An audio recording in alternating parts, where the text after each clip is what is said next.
Sup dudes, this is another episode of Storytime. These are the kind of the stories that I tell during the live stream. They just kind of happen sometimes. Sometimes someone asks me a question and they come up, and I like throwing them up on this channel, and you guys seem to like it. So if you enjoy this kind of thing, hit the like button. This particular story is the story of my worst travel experience ever. I told this story, I want to say about 3 months ago on stream. This is by far still my worst travel experience ever. Completely awful, but you'll see how this story goes. Hope you guys enjoy. So like I said, the first story here is going to be the story of the worst travel experience I've ever had. So I travel generally about once every 2 months for YouTube stuff. I want to say, like, I don't travel a lot, like, every week, but I travel a good amount. So, like, I know how the airports work. I know how my airport works, the Toronto Pearson Airport. I know how all of that goes down, how it interacts with each other, how it works. And basically, what's the best way to go into an airport, get onto your flight, and get out of there with the least amount of time, least amount of effort. And that all changed last Thursday. So last Thursday, I went down to LA to record Operation Grand Heist early, bring you guys some early gameplay. As you guys know, I normally do that. And my flight was scheduled for 8 a.m. 8 a.m. is a really good flight to me. I have to wake up early. I have to wake up at like 5 a.m. But hey, by the time I get in, it is pretty much like 10 a.m. Pacific time. I can get a solid 3-hour nap, wake up for 1, and you got like your whole day ahead of you. It's a great time to fly out. So that was the plan. Now, what I didn't take into account is that the 2 days before my flight, Canada was fucked, right? Like we had the first day, so that would have been Tuesday. We had freaking crazy ice storms, like something I have never seen before my entire life in all of Canada. There was essentially no way I could go outside without falling on my ass. Like, there was a solid inch of just hard ice that you couldn't even like shovel through.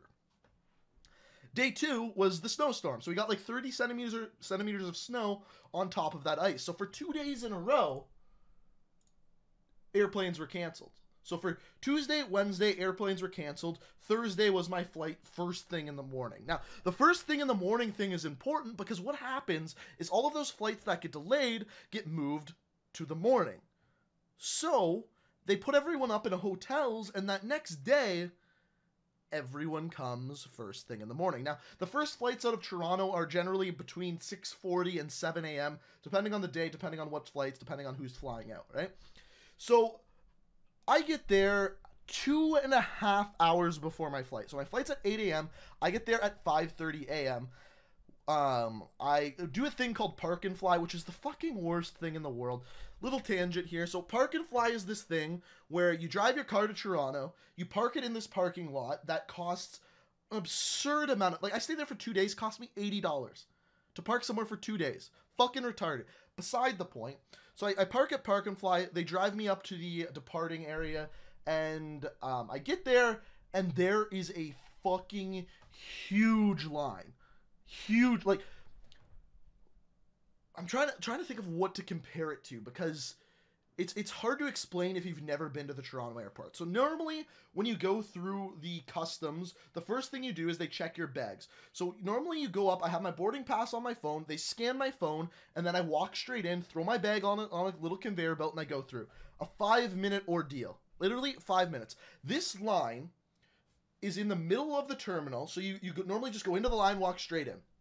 This line went this way, all the way to the end of the building, which is a fucking huge building, and then all the way back, past where you go, past the entrance, to the other end of the building, and back again, and then in.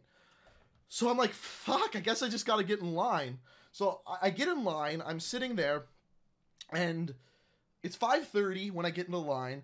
My flight takes off at 8. I'm like, I don't know if I'm gonna make my flight.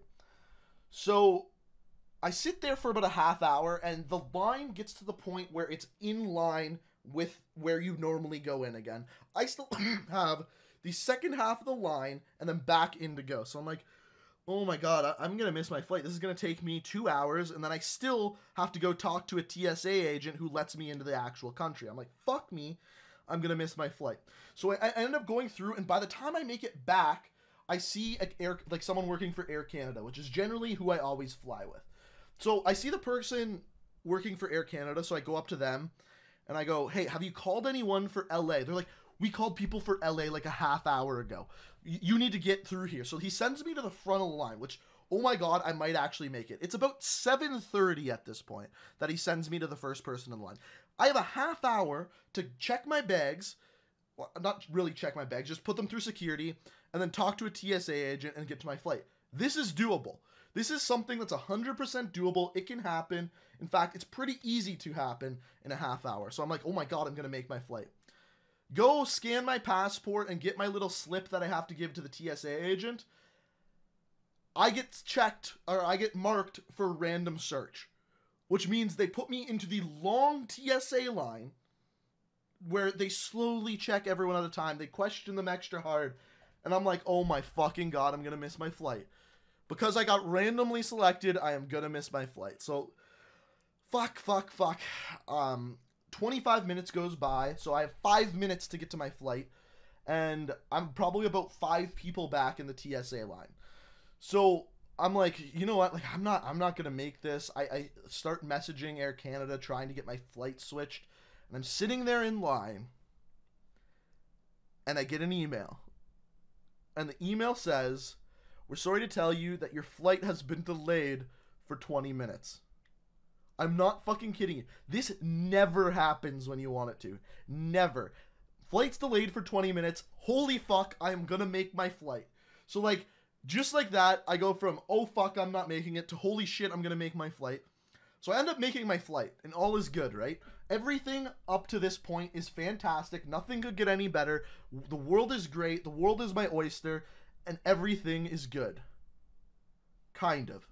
So I get on the flight, get in my seat. I actually selected the very back seat in the airplane because generally nobody picks that seat. So that way I could have like a whole row to myself. Didn't end up working out that way.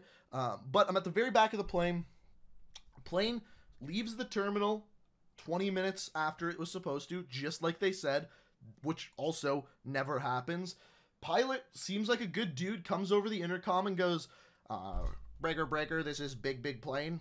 We are taking off in 7 planes. We are 7 planes away from taking off. And so I'm like, this is awesome. This never works this well. And then we get up to the number 1 spot. We're about to take off. And all of a sudden, the plane takes a big left-hand turn. And I'm like, that's not supposed to happen. So as we're driving the plane now, not flying, driving the plane, the pilot comes on the intercom and goes, all right, guys, I hate to inform you that there is a bag on the plane that is not supposed to be on here. So unfortunately, we have to go back to the exact same terminal that we were just at and unload the bag. Okay, you know what? It's going to take like an hour. It fucking sucks, but like we'll get the bag off of there. We'll get back on. So they get the bag off the airplane. And the pilot comes back on the intercom and goes, I regret to inform you that if I was to fly out right now, I'd go over my 19 hours as a pilot in a week. Apparently, pilots are only allowed to fly for 19 hours a week. And unfortunately, I am now no longer able to fly this plane. So we're going to have to wait for more pilots to get on the plane, and then we can take off. It took 2 fucking hours of sitting there on the tarmac for new pilots to show up and actually take off. So this plane that I was supposed to leave at 8 a.m., my plan was to get to the airport at 5:30, get through customs in 30 minutes, get there at 6, and have an hour breakfast at the airport. I didn't get my breakfast. I didn't get a coffee. I'm sitting on this airplane. It is now 10. The plane didn't take off until 12. And my plane got in, I think it was 4 hours after it was supposed to. It was literally the worst flying experience I've ever had. It was retarded. I hated it. And but I got there safe. The flight home was right on time. Actually, no, it was delayed. I think it was delayed 45 minutes. But the flight actually got back home early because of the jet stream or something like that. So that's the story of the worst flight experience ever.